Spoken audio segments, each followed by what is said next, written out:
दर्शक को केमती आकर्षित कर तितली फाउंडेशन द्वारा आयोजित श्रुति नाट्य महोत्सव जो प्रथम करके राउरकेला आयोजन होईची वास्तव में ताकर नियारा कार्यक्रम कारण यह ठीक रेडियो नाटक परी रेडियो नाटक नुहे किंतु रेडियो नाटक परी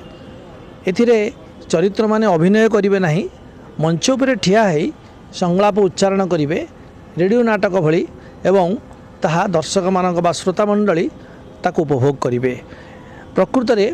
मंच नाटक अनेक राउरकेला होउची अन्यान्य नाटक होउची यात्रा नाटक मध्य होउची किंतु एई भली श्रुति नाटक प्रायतः जहाँ ओडिशा रे बहुत विरल से प्रकार एक उद्यम ये करा जायछि एवं एथिरे 5टी अनुष्ठान को इनवाइट करा जायछि जो थिरे कि 15 मिनिट रु 20 मिनिट लेखाएं तांकर नाटक से माने परिवेषण करिवे एवं यह द्वारा जो विषय वस्तु को से माने आधार करी सांप्रतिक जुगर समस्या को नहीं कि से उपस्थापन करुँच 15-20 मिनिट मात्र श्रोता मंडली बसी रही से नाटक गुड़ी को उपभोग करेंगे और ता माध्यम खूब सुंदर मेसेज परोक्ष भाव में दि जाइए।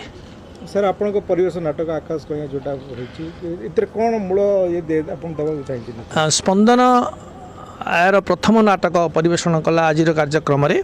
आकाश कहिया माने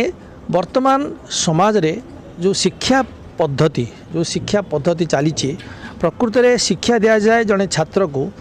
जे सी तार चरित्र गठन करिवो एवं व्यक्तित्व विकास करी परोक्ष भाव में